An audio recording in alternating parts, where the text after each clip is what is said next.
Welcome back to Inherited Dawn, a One Piece podcast. We are starting at the very, very beginning today, the dawn of the whole story, the chapter that started a journey for millions of us. This is Chapter 1, Romance Dawn. It's a beautiful title. The phrase Oda used for his original one-shots, the prototypes for this story. It speaks of adventure, of love, of a new beginning. And it's the one he chose to launch the most important story of our time. It's not just a name, it's a mission statement. And what a launch. People talk about the big moments in this series, the shocking reveals, the huge fights. But for me, nothing hits harder than the moment a pirate captain of that stature gives up his arm for a little kid in a bar. The sheer weight of that sacrifice. It defines everything that comes after. It's the cornerstone of the whole damn building. It's the ultimate bet. A piece of himself for the promise of a future he might not even get to see. It's an act of faith, really. Exactly. It's the kind of bet that defines a legend. It's not about winning a fight. It's about investing in a dream. And that's what we're doing here. If you're ready to bet on us and follow this journey from the very first chapter, go ahead and hit that subscribe. Think of it as joining our crew before we've even left the dock. Now let's get into it, because it all starts not with a birth, but with a death. The execution of the Pirate King, Gol D. Roger. It's presented as the end of an age. The world government has finally captured the most infamous man alive. This should be their greatest victory. And he goes out not with a whimper, but with the biggest bang in history. We see him on the scaffold, completely in their power. They've got spears at his throat. He's about to die. And he's the one who's smiling. That smile, we see it again and again on certain people. A strange trait to smile in the face of death. He's in total control. The executioners think they're ending an era, but Roger knows he's starting one. He isn't just accepting his fate, he's orchestrating his legacy. Someone in the crowd shouts, asking about his treasure, the legendary One Piece, and Roger seizes the moment. He tells the entire world, "My treasure? If you want it, you can have it. I left everything I gathered in one place." He basically turns his own execution into the starting pistol for the great pirate era. He doesn't just die, he unleashes a tidal wave of dreams on the world. It's the ultimate power move. He's a dead man, and he's still the most powerful person on the planet in that moment. It's super audacious. And it's a profound act of rebellion. The world government wanted to make an example of him, to instill fear. Instead, he inspires hope and ambition on a global scale. He transforms his death into a puzzle for the entire world to solve, ensuring his name and the concept of ultimate freedom would never be forgotten. He didn't just leave treasure, he left a question that would destabilize the world for generations. A question that can only be answered by finding that treasure. What a guy. And with that, we jump forward time to a small, peaceful seaport, Foosha village, and there's a little kid standing on the figurehead of a pirate ship holding a knife. Monkey D. Luffy, and he's got this look on his face, just pure uncut determination. It's not a game. He screams that he's not joking around this time, that he's going to prove he's tough enough to be a pirate. He wants to be seen, to be acknowledged by these men he idolizes. And the man on the deck, the captain with the straw hat, just casually tells him to go for it. He thinks Luffy is bluffing. Shanks is drinking, laughing. He treats Luffy like a mascot, a little brother. He doesn't see the fire in him quite yet. He is not bluffing. The kid straight up stabs himself right under his eye. The entire pirate crew just freaks out, and Shanks, Red-Haired Shanks, is screaming, "What are you doing?" The vibe goes from party to panic in a split second. And looking back, it's such a perfect introduction. It's so much, so fast, but it tells you everything you need to know about Luffy in a single action. His conviction is absolute. When he decides on something, there is no half measure. It's not about being reckless for the sake of it. It's about the lengths he will go for something he believes in. We see this later at Ennie's lobby, at Marineford. This is the seed of the man who will declare war on the world for a single friend. None. It's not just kid stuff. That scar he carries for the rest of his life, he gave it to himself to make a point. That's the foundation of the man he becomes. It's a permanent reminder of his own will. That's so unbelievably cool. Which brings us inside Party's bar. The red hair pirates are celebrating Luffy's craziness. The vibe in this bar is perfect. It's exactly what a kid would see and fall in love with. You've got a fat pirate drinking straight from a barrel, guys arm wrestling, fighting over meat. It's pure chaotic freedom. It's not about being evil or plundering. It's a family having a good time, living completely on their own terms. It reminds me of the best nights on the Sunny. It's an idealized vision of piracy, and it's the one that Luffy internalizes. It's the standard against which he will judge all other pirates. A patched-up Luffy is sitting at the bar, trying to pretend the giant gash on his face didn't hurt. Shanks just calls him a liar immediately. I love their dynamic. Shanks is constantly teasing him, but it's not mean-spirited. He's like the ultimate cool older brother. He just knows exactly who Luffy is and loves to push his buttons. Luffy demands to be taken on their next voyage. He says his punch is as strong as a pistol. It's such a child's boast, but in hindsight, knowing what his pistol becomes, it's a brilliant piece of foreshadowing. And Shanks' reaction is just this bored, "Oh really?" It drives him nuts. But you can see why Shanks says no. He tells him not being able to swim is a pirate's greatest weakness. That's a huge piece of foreshadowing right there, set up just minutes before the punchline lands. It's a practical reason, but you can tell there's more to it. He's protecting him. The rest of the crew starts filling Luffy's head with the dream, though. They talk about the wide open sea, the adventure, the freedom. It's incredible how many of the core ideas are laid out here. It's the best sales pitch in the world. They're telling him that being a pirate isn't about treasure, it's about being free. And that is the exact message that sinks deep into Luffy's soul. That becomes his entire definition of what the Pirate King is, the freest person on the seas. Shanks tries to shut it down. He says, maybe in 10 years. He sees the fire in Luffy, but he also knows he's just a kid.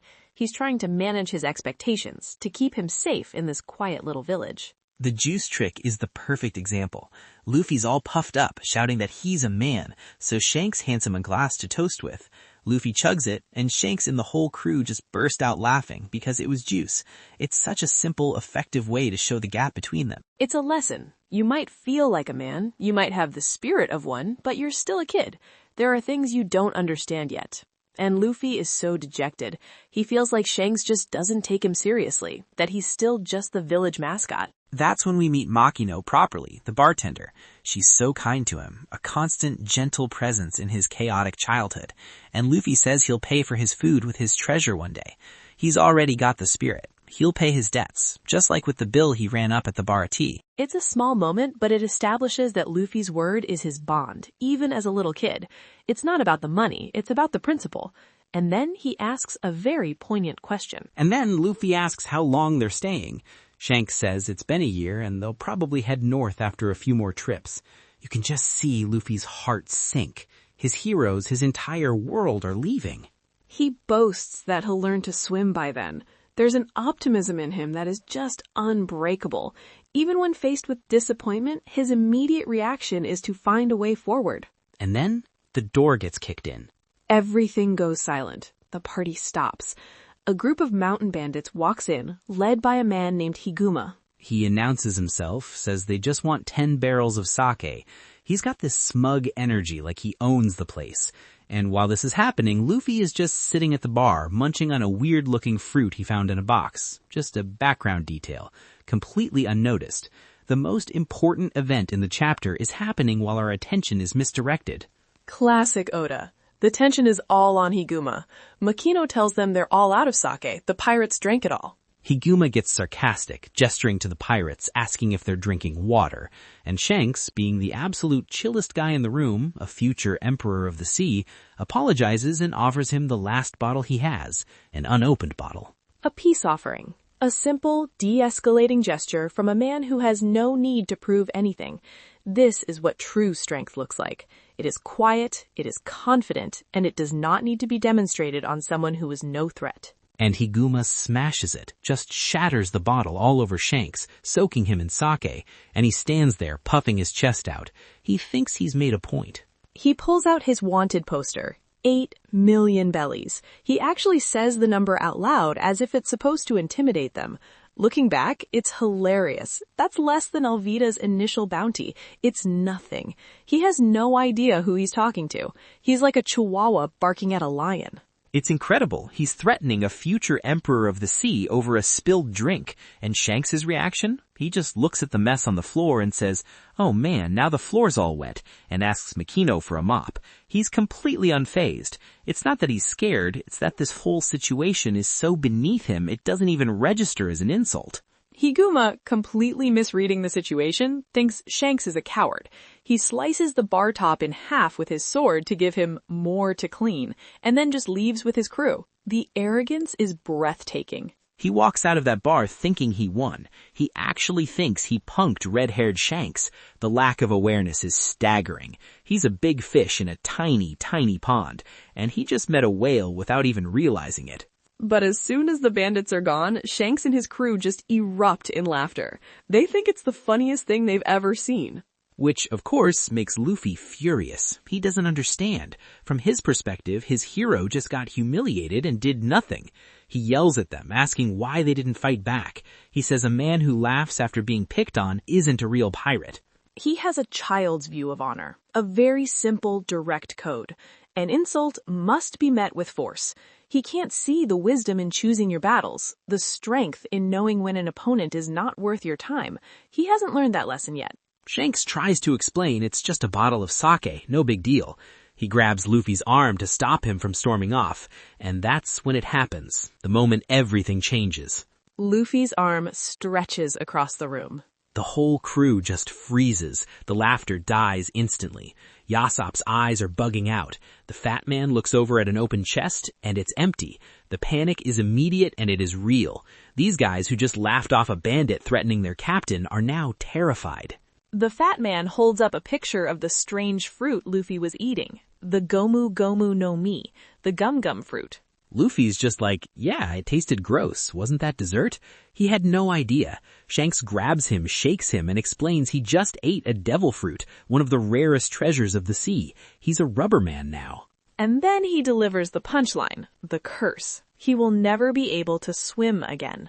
The ultimate irony. The boy who wants to be a pirate more than anything in the world just gave himself the single worst weakness a pirate can have. It's a masterclass in setup and payoff, all in one chapter. It's also raising a massive question. The red-hair pirates had this fruit. They took it from an enemy ship. What were they planning to do with it? Who is it for? And Luffy just eats it. It feels like an accident, but looking back with all we know now, it feels like fate, as if the fruit itself chose him in that moment. He just changes the course of destiny by being a hungry kid. Classic Luffy. We see him later trying to come to terms with it, stretching his cheeks for the fishmonger, trying to be happy about it. But the village chief is worried, saying it will ruin the town's reputation if he becomes a pirate. Even then, people were trying to hold him back, to keep him in his place. To protect him, perhaps, but also to limit his dream. A bit later, Luffy's back in the bar with Makino. The pirates are out at sea, and he's still stewing over the bandit incident. He says he overestimated Shanks, that he's disappointed. He doesn't get it. Makino offers a different perspective, that maybe the people who can take a hit without fighting back are the brave ones. She understands Shanks' mindset, but Luffy isn't ready to hear that. He says there are times a man must fight. And right on cue, Higuma and his bandits walk back in. The timing is just brutal. It's like the world decided, okay kid, you think there are times a man must fight? Prove it. They see the pirates are gone and take over the bar. Luffy, still furious on Shanks' behalf, says something to tick them off. He tries to stand up for his hero's honor. And the next thing we know, Makino is running through the village screaming for the mayor because Higuma has taken Luffy hostage. This is exactly what Shanks was trying to avoid. Luffy, trying to live by his simple code of honor, picked a fight he couldn't win. He has the spirit, but not the strength to back it up. And just as Higuma raises his sword to kill him, the red-hair pirates return. And this time, they are not laughing. The party is over. Shanks walks toward them, and the look on his face is just cold. It's the first time we see him truly serious. One of the bandits points a pistol right at his head, point blank. And without a word, Lucky Roo, who is still eating a piece of meat, just shoots him. Dead. The shift in tone is instantaneous and terrifying. Oda doesn't shy away from it. This is the reality of the world Luffy wants to join. This isn't the fun-loving party crew anymore. This is a crew on a whole other level. And Shanks delivers one of the most iconic lines in the entire series.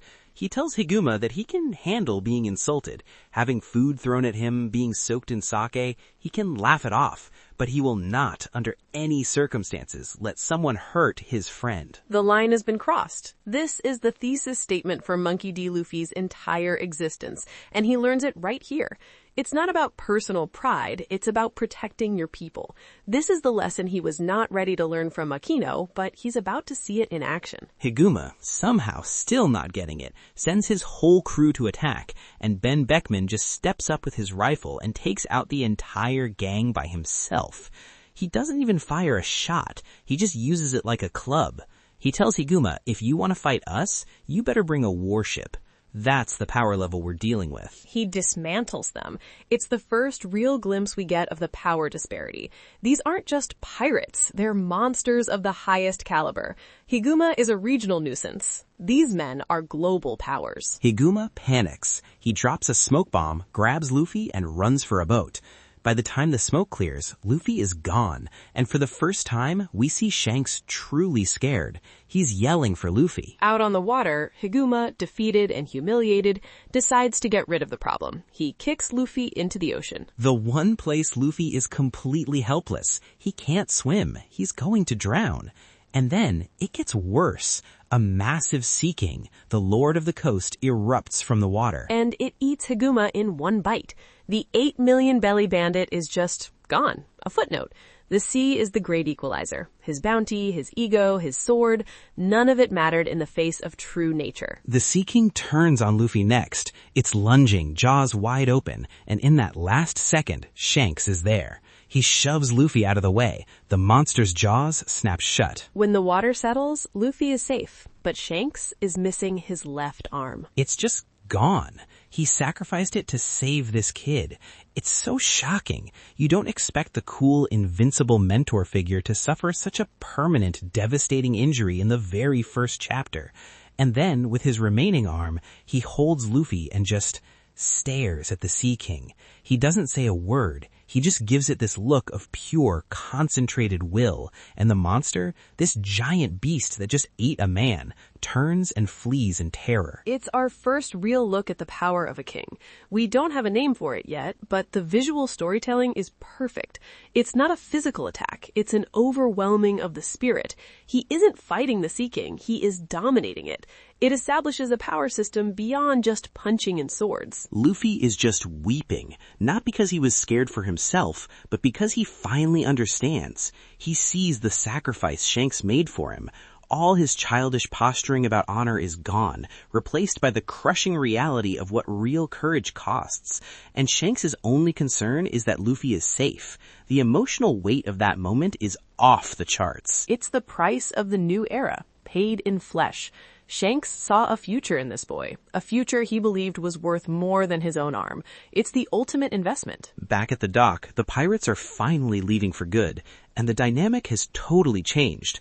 Luffy isn't begging to go anymore. He's not crying. He tells them he's decided to become a pirate on his own. He understands now. He can't just be carried along by his heroes. He needs to be strong enough on his own first. He needs to be worthy of the sacrifice Shanks made for him. And then he makes the declaration. He yells it at the top of his lungs. He's going to find his own crew, a crew even better than Shanks. He's going to find the world's greatest treasure. He's going to become the king of the pirates. Shanks just smiles. This is what he was waiting for. Not the boast of a child, but the declaration of a man with a dream.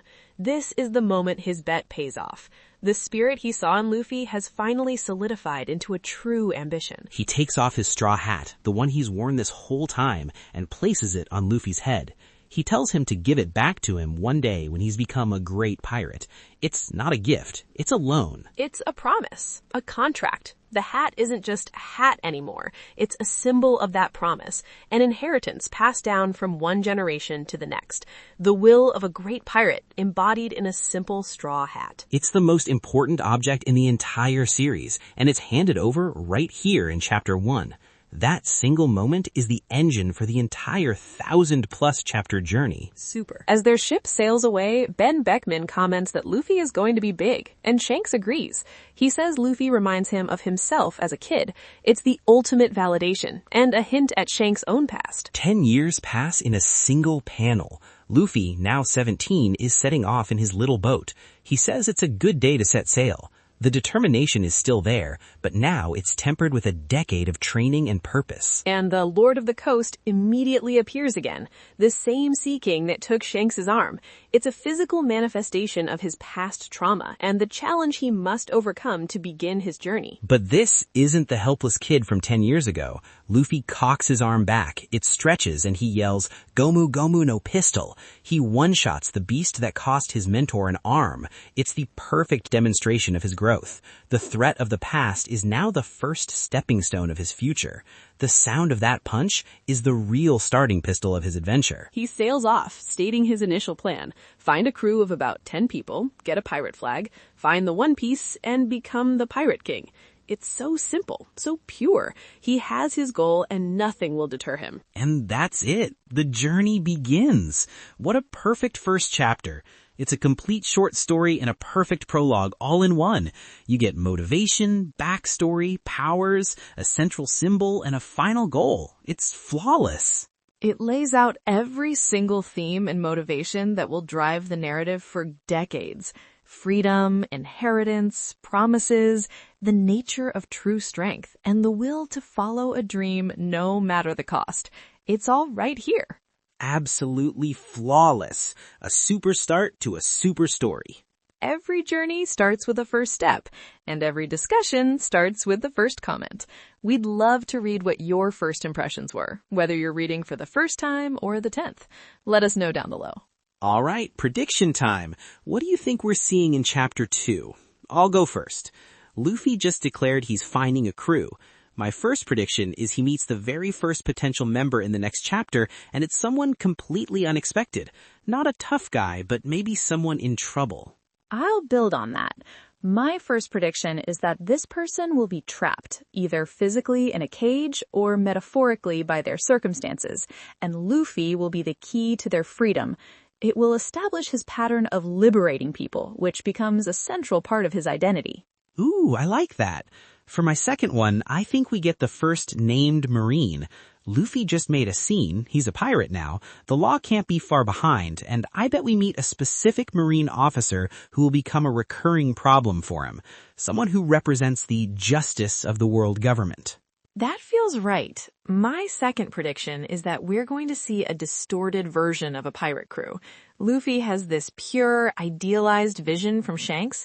The next crew he meets will be the opposite, cruel, greedy, and enslaving a town, showing him the dark side of the pirate life he's chosen, and forcing him to define what kind of pirate he will be. That's a good one. It'll test his ideals right away. My last one is simple. A sword. We saw Roger's executioners with swords. Higuma had a sword. I think the next person Luffy meets will be a swordsman. It just feels like the classic adventure trope, and Oda loves those. A brawler needs a swordsman at his side. My final prediction is that we will see a direct mention of the Grand Line. Someone will talk about it as this impossible, terrifying place, the pirate's graveyard. It will establish the immediate long-term goal for Luffy's journey, not just sailing the East Blue, but reaching the sea where legends are forged and the One Piece is hidden.